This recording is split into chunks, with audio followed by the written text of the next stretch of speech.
Bonjour mes petites poussières d'étoiles. Alors, je vais essayer de vous faire une vidéo avec un point de vue différent. J'espère qu'il n'y aura pas trop de contre-jour. Je voulais tellement vous faire profiter du beau ciel bleu et de la luminosité de la journée. J'espère que vous avez passé justement une bonne journée. Oh, ben, j'ai des biquettes. Alors, on va parler aujourd'hui de la blessure de trahison et de son masque. Alors, son masque, c'est le masque de contrôlant. Alors, je vous mets tout de suite la petite diapo pour voir dans quelles conditions se met en place la blessure.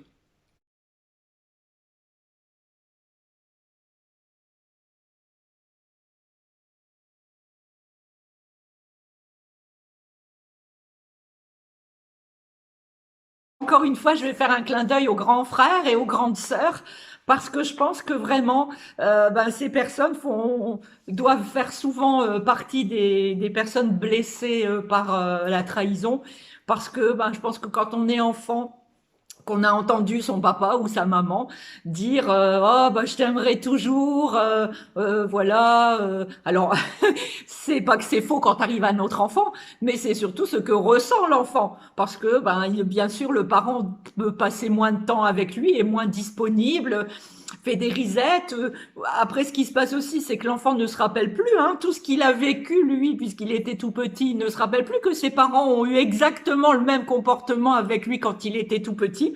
Mais en le voyant de l'extérieur, eh bien, il se trouve trahi. Il peut en arriver à être jaloux du petit frère, d'ailleurs. Enfin, voilà.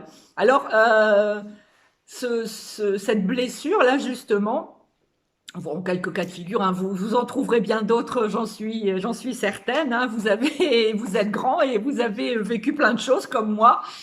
Alors, ce masque de contrôlant, eh bien, on va être face à une personne qui, si elle aime tout contrôler, et tout contrôler afin de ne plus être trahie, ne plus être déçue, eh bien, elle va, par contre, ne absolument pas supporter d'être contrôlée. C'est que les contrôlants, qu'ils soient garçons ou filles, hommes ou femmes, eh bien, auront tendance à comparer leurs partenaires à leurs parents. Alors, par exemple, si vous êtes un homme, un jeune homme ou un homme, peu importe, en relation ou en train d'en établir une et en train de découvrir une personne, vous allez inconsciemment la comparer à votre parent référent, donc à votre maman. Si vous êtes une jeune femme, eh bien, ce sera pareil. Votre copain ou votre mari, eh bien, vous aurez tendance à comparer ses actes aux actes de votre papa. C'est inconscient, mais c'est toujours comme ça. C'est aussi le contrôlant, c'est peut-être la personnalité qui a le plus d'attentes. Et elle a beaucoup d'attentes et elle a par contre justement une force et un courage immense. Qu'est-ce que je pourrais vous dire encore dessus? Ah, le contrôlant a énormément de mal à se laisser aller dans des relations intimes ou sexuellement parce que justement il faut rester dans le contrôle et on ne peut pas être dans le contrôle et lâcher prise en même temps, c'est trop compliqué. C'est quelqu'un qui n'aimera pas les surprises. Alors les surprises, ma foi, si c'est une fête, c'est une bonne surprise, mais c'est surtout quelque chose au quotidien qui est, alors doit être, je ne sais pas puisque je ne suis pas comme ça, mais qui doit être très compliqué pour un contrôlant. Eh bien, vous savez, le contrôlant se lève et puis a son planning déjà dans sa tête depuis au moins la veille ou la nuit parce que ils peuvent avoir des insomnies, les contrôlants. Eh bien, il va avoir son planning d'établi. Ça, à telle heure, c'est ça, à telle heure, c'est ça, après, c'est ça, je ferai comme ci, je ferai comme ça. Donc, dès qu'il se passe quelque chose, un événement, ça peut être, je sais pas moi, la maladie d'un enfant, ça peut être une voiture qui tombe en panne. Enfin, vous savez très bien que la vie nous offre plein de situations comme ça où c'est pas prévu et il faut savoir faire face. Alors, je ne dis pas que le contrôlant ne saura pas faire face, bien au contraire, il sait tellement faire plein de choses, mais il a toujours justement peur, eh bien, que cette nouvelle chose qui s'introduit dans son emploi du temps, l'empêche de tout contrôler. Et donc, il a vraiment beaucoup de difficultés à faire face à ces événements surprises, on va dire, hein. Qu'est-ce que je pourrais dire encore? Alors, les parents contrôlants, si vous êtes parent contrôlant, attention, attention au dépêche-toi, parce que si vous êtes très rapide, d'ailleurs, les contrôlants aiment pas. Vous savez, quand quelqu'un raconte une histoire ou le film de la veille et qui met des détails et qui vient va vouloir vous raconter le film scène par scène, eh bien, un contrôlant n'aime pas ça du tout, parce que c'est trop long. Et il ne contrôle pas puisque c'est l'autre là qui l'entraîne dans son histoire. Donc, les parents contrôlants auront ce besoin de rapidité, ce besoin de compréhension rapide envers leurs enfants, et donc pourront être assez exigeants envers les jeunes enfants ou des enfants un peu quand ils seront plus grands, en leur disant mais dépêche-toi, comment t'as pas encore compris ça? Pourtant on l'a déjà vu ensemble. Enfin voilà, il pourra avoir vraiment des impacts comme ça. Alors bien sûr, c'est pas souhaité parce que les parents font toujours les choses par amour pour leurs enfants, mais ce besoin de rapidité, d'exécution et tout ça, eh bien, ils vont le transférer sur l'enfant qui pourra le vivre de façon plus difficile. Quoi d'autre? C'est des gens qui mangent vite, puisqu'ils font tout vite. C'est des gens alors, je veux pas dire qui ont peur de l'engagement, mais qui ont peur surtout du désengagement de l'autre, hein, puisque quand on parle de trahison, on parle aussi de désengagement de l'autre. C'est des personnes qui, quand une situation commencera à battre de l'aile, eh bien, s'arrangera pour que la rupture vienne de l'autre, hein. Elle mettra des choses, des stratégies en place pour que finalement l'autre en ait suffisamment assez pour se désengager. Le contrôlant veut souvent convaincre. Et d'ailleurs, dans ses discours, vous pourrez l'entendre assez fréquemment dire t'as compris ou bien tu me suis, parce que c'est pour lui, c'est des preuves que, eh bien, ce que vous êtes en train de dire résonne dans l'autre et que il va s'associer à sa façon de penser. Alors, c'est quelqu'un qui a beaucoup d'attentes et si jamais la personne n'est pas à la hauteur de ses attentes, alors la personne, que ce soit son entourage au travail, les enfants, peu importe, qui n'est pas à la hauteur de ses attentes à lui, eh bien, ce contrôlant va pouvoir devenir agressif. Alors, si les autres vont le ressentir, le voir comme ça, alors même des gens qui seraient là juste en assistant à la scène le voient de façon agressive, la personne qui est là et qui ressent cette colère aussi, pour lui, il y aura pas d'agressivité, ce sera juste, bah non, c'est parce que en faisant ça, eh bien, il montre sa force, et il affirme son point de vue et il s'affirme. Il y a pas, c'est normal. Que je peux dire encore, c'est oui, il va prendre beaucoup de choses en charge en disant bah au moins ça sera fait comme moi je veux. Donc toujours pareil, toujours ce besoin de contrôler, de faire les choses à sa façon pour se sentir rassuré. Alors ces personnes contrôlantes sont très sensibles. Seulement les personnes ne le voient pas. Il sert à ça le masque de contrôlant. De ne pas faire voir cette sensibilité, mais au contraire de montrer quelqu'un de fort et quelqu'un oui, pour montrer sa force en fait, hein. Le contrôlant n'aime pas les situations de conflit, les situations de confrontation, parce que justement dans cette situation conflictuelle, elle a peur de ne pas savoir contrôler les réactions de l'autre et de perdre la face. Donc, c'est vraiment des situations qu'elle va fuir.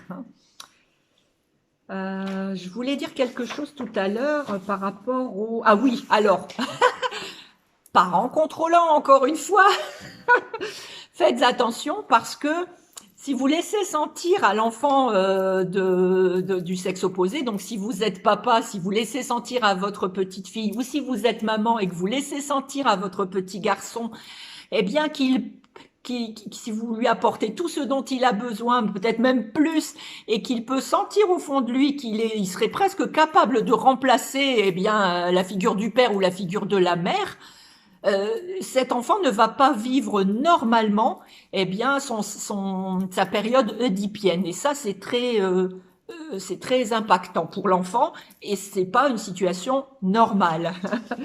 Donc, on court pas tout de suite auprès de l'enfant, on essaie de lui faire comprendre ce qu'on peut lui accorder et ce qu'on ne peut pas lui accorder, et on reprend bien la place, eh bien, du conjoint, hein, et puis de redonne bien la place d'enfant à l'enfant. C'est important. Bien, je pense que j'ai fait le tour. Vous voyez, il y avait beaucoup de choses. Alors, ce contrôlant, ben, je vais vous montrer maintenant un peu son physique, hein, comment on peut reconnaître un contrôlant ou comment on peut reconnaître qu'une personne multi-blessure a notamment la blessure de trahison. Regardez-moi ça.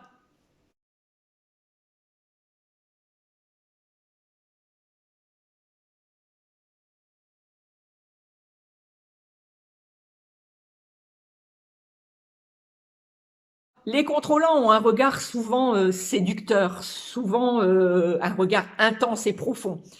Et vous avez vu, alors si vous ne le voyez pas à l'œil nu, eh bien l'homme va affirmer sa virilité en ayant un torse et donc des épaules plus larges que ses hanches. Hein, pour montrer, c'est le symbole vraiment de la virilité, avoir de larges épaules, hein, et pouvoir contrôler toutes les choses. Et une dame, une femme aura, elle, eh bien, tout ce qui est rattaché à la féminité et à l'enfantement et tout ça, donc aura des hanches plus larges que ses épaules. Tout ça pour montrer que tout son pouvoir de femme. Alors que finalement, on a vu tout à l'heure que, à cause de ce contrôle, eh bien, elle avait du mal à lâcher prise et à se laisser aller dans des relations intimes, alors que finalement son corps crie, mais bon sang, ton féminin il est là. Donc voilà, c'est vraiment quelque chose de caractéristique. Alors les personnes contrôlantes peuvent avoir des kilos en trop, mais leur silhouette sera quand même relativement équilibrée malgré tout, hein. Et c'est quelqu'un, c'est rigolo parce que quand on va le voir comme ça, on va pas forcément s'en rendre compte. Et puis finalement, en le regardant de plus près, comme on peut dire, on se rendra compte qu'il a un petit ventre gonflé. Pareil, comme si on pouvait, ça voulait dire, tu vois, je suis fort, je suis capable de prendre en charge beaucoup de choses en fait. Voilà, donc la silhouette du contrôlant avec le point particulier vraiment lié à cette force de contrôle qui est pour l'homme les larges épaules et pour la femme les larges hanches.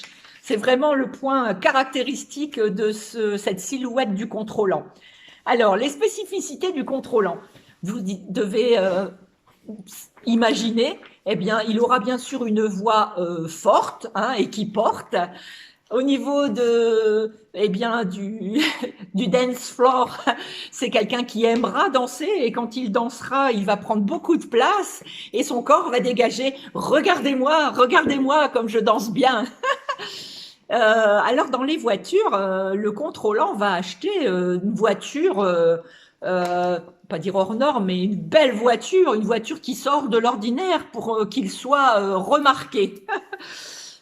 Alors pour s'asseoir, eh bien un contrôlant va s'asseoir sur l'arrière, dans un siège sur l'arrière, et souvent les bras croisés. Et par contre, quand ça c'est en position, on va dire d'écoute, et par contre quand il va vous parler, eh bien il va décroiser les bras et aller vers son interlocuteur. Pour lui, c'est une façon de convaincre. Alors la plus grande peur du contrôlant, c'est bien sûr, alors c'est des termes, c'est un peu des synonymes, hein, de la trahison. Donc il a bien sûr peur du reniement, de la dissociation, hein, quand on est un couple et que, ben, alors ça peut être aussi un couple d'amis, hein, on forme une bonne équipe et puis ben, finalement il y a une cassure et il y a une dissociation. Donc voilà, a peur de la dissociation, du reniement, de la séparation en fait. Je vous parle un peu avant de parler des points forts, il y en a beaucoup, vous allez voir aussi, mais on a tous plein de points forts. Parler des des maladies que peut manifester un contrôlant. Eh bien, du fait de cette raideur, de cette rigidité, son corps va avoir beaucoup de douleurs articulaires. Alors, le plus, ce sera les genoux, et ce sera les épaules, les poignets, tout ce qui est donné, et voilà. Parce qu'en fait, c'est aussi quelque chose qui va utiliser beaucoup, beaucoup, parce qu'il prend beaucoup de choses sur les épaules, je vous l'avais dit. Et il va avoir beaucoup de difficultés à digérer les choses. Donc, on va retrouver des personnes avec des problèmes de foie, des personnes avec des problèmes à l'estomac. Il sera aussi tendance, eh bien, à toutes les maladies qui se terminent par it. En fait, tout ce qui sera syndrome inflammatoire. Bon, bah voilà. Alors, le contrôlant aura des qualités de chef. Alors, parce qu'il sait parler en public, parce qu'il sait capter et fait valoir les talents des autres. Hein. Dans une équipe, c'est important, ça, de retrouver, d'arriver à sentir quelle personne pourra être efficace, efficient même dans tel poste. Et c'est quelqu'un qui saura aussi déléguer. Hein. Et en fait, il va déléguer, mais il va aussi être capable d'aider les autres. Et puis les autres vont pouvoir comme ça se valoriser. Donc je pense que ce sont vraiment de bonnes capacités managériales. Alors il va trouver facilement ce qu'il est nécessaire. Il va pouvoir passer très vite d'un sujet à un autre. Hein. Il sait vraiment, c'est quelqu'un qui est rassurant, qui est protecteur, qui est sociable et qui est capable de grandes, grandes performances. Mais malheureusement, qui va justement vouloir en faire trop et qui s'oublie beaucoup. Voilà, voilà. Donc quelqu'un de très fort, quelqu'un de très sociable, quelqu'un qui sait mettre en valeur les autres, ça c'est vraiment une grande, grande, grande qualité. Vous voyez qu'il a plein de force, plein de force, ce contrôlant. Il faudrait juste qu'il arrive à s'aimer et à s'écouter un peu plus. Voilà, et à moins contrôler.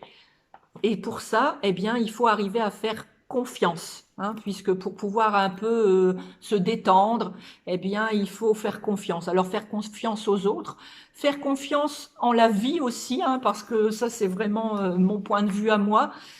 Beaucoup, beaucoup de gens se mettent beaucoup de pression en pensant que ça va mal se passer, mais bon sang, faisons confiance, faisons confiance à la vie et retrouvons notre foi et retrouvons toute la puissance de l'être d'amour et de lumière que nous sommes.